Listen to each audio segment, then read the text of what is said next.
9 August रोजी मावळ तालुक्यातील वडेश्वर येथे जागतिक आदिवासी अधिकार दिन मोठ्या उत्साहात साजरा करण्यात आला। बिरसा ब्रिगेड मावळ, आदिवासी विचार मंच मावळ आणि सर्व आदिवासी समाजाच्या संयुक्त विद्यमाने हा सोहळा उत्साहात पार पडला। अध्यक्षस्थानी गुलाब हिले, प्रमुख पाहुणे काळूराम वाजे आणि दत्तात्रय रावते तर प्रमुख वक्ते मारुती साबळे उपस्थित होते। सोहळ्याची सुरुवात वडेश्वर बस स्टँडवरून क्रांतिकारकांच्या प्रतिमांच्या भव्य मिरवणुकीने झाली। डीजे, ढोल, लेझिम पथक, सजवलेल्या बैलगाड्या आणि क्रांतिकारकांच्या वेशभूषेत तरुण, महिला, लहान मुले सर्वच आदिवासी गाणी आणि नृत्यांच्या तालावर नाचत होते। शिर्डे येथील महिलांचे पारंपरिक सामूहिक नृत्य आणि कळकराई येथील महिलांनी सादर केलेलं राघोजी भांगरे यांच्या जीवनावर आधारित मौखिक गीत प्रेक्षकांनी टाळ्यांच्या गजरात दाद देऊन पाहिलं। इयत्ता 10वी 12वीत उज्ज्वल यश मिळवलेल्या आदिवासी विद्यार्थ्यांचा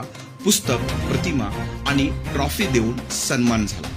नवनियुक्त आदिवासी नोकरदारांचाही गौरव यावेळी करण्यात आला। प्रमुख वक्ते मारुती साबळे यांनी आदिवासी तरुणांसमोरील आव्हानांवर भाष्य करताना शिक्षण, उद्योग, व्यवसायात स्वतःला सिद्ध करण्याचा आणि समाजाच्या प्रश्नावर स्वतःच उपाय शोधण्याचा संदेश दिला।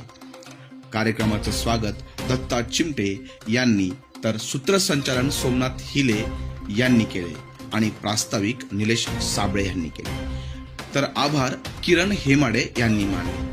सोहळ्यानंतर वडेश्वर ग्रामस्थांच्या वतीने सर्व पाहुण्यांसाठी जेवणाची व्यवस्थाही करण्यात आली। या भव्य आयोजनासाठी वडेश्वरचे सरपंच, ग्रामपंचायत सदस्य, पोलीस पाटील, ग्रामस्थ, बिरसा ब्रिगेड मावळ, आदिवासी विचार मंच मावळ आणि के ग्रुप मावळ यांनी उत्साहाने सहकार्य केले। वडेश्वरने आज पुन्हा एकदा दाखवून दिलं, आदिवासी संस्कृती, एकता आणि अभिमान हा आपल्या रक्तात आहे। सह्याद्री वार्तासाठी सुभाष भोते, चेतन वाघमारे सोबत मी प्रफुल्ल ओहाळ, कामशेत।